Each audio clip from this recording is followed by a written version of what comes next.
Welcome to Legally Speaking. I'm your host, Aisha Malik. Over the past few years, skepticism surrounding international law, particularly the laws of war, has grown dramatically. This is due in large part to the blatant violations we've seen in the Russia-Ukraine conflict, the war between Israel and Hamas in Gaza, and the ongoing civil war in Sudan. These egregious breaches of international norms include acts of aggression, war crimes, crimes against humanity, and arguably even genocide. Modern international law emerged from the devastation of World War II, aiming to prevent such horrors from recurring. As stated in the preamble to the UN Charter, the United Nations was created with the resolve to save succeeding generations from the scourge of war, which twice in our lifetime has brought untold sorrow to mankind. But has international law truly lived up to that promise, or has it failed? To explore this critical question, we're joined by Sadia Abbasi, an expert in international law and AVs, director at the Research Society of International Law.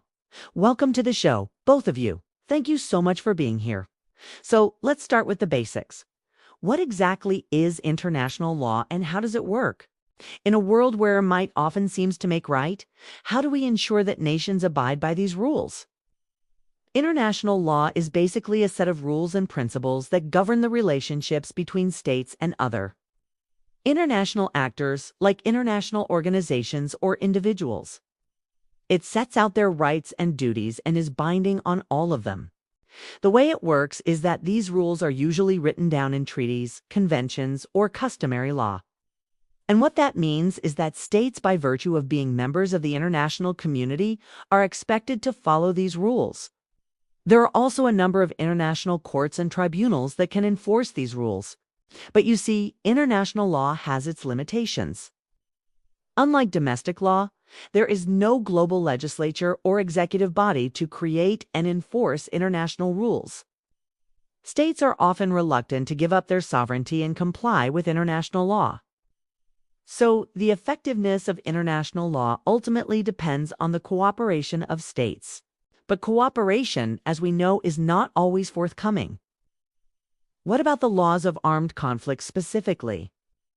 They're part of international law. They set out the basic rules for humanitarian conduct during a war. They protect civilians and those who are no longer participating in hostilities, like wounded soldiers and prisoners of war. But as we've seen in recent conflicts in places like Syria, Yemen, Afghanistan, Libya, the laws of armed conflicts are routinely violated with impunity. So why do you think this is the case? Why is it that international law is so often flouted with little consequence? I think there are a number of reasons for this. One is that there is a lack of political will. Many powerful states are simply not interested in upholding international law, whether it's because it conflicts with their national interests or because they see it as a constraint on their freedom of action. They often choose to violate international law with impunity. Another reason is that the international legal system is slow and cumbersome. It relies on states to bring disputes to international courts and tribunals, and it can take years to reach a decision. By that time, the harm has already been done. And then there's the issue of enforcement. Even when international courts do issue rulings, states are often reluctant to enforce them. For example, the International Court of Justice has ordered Israel to demolish the illegal Israeli settlements in the occupied Palestinian territory. Israel has ignored that ruling. So what is the way forward? How can we ensure that international law is respected? We need to do a number of things. One is to strengthen the international legal system. That means making it more efficient and effective. And it also means making it more inclusive. We need to give developing countries a greater voice in international lawmaking and dispute settlement. Another thing we can do is to promote a culture of legality. That means teaching international law in schools and training judges and prosecutors. We also need to do more to hold violators of international law accountable.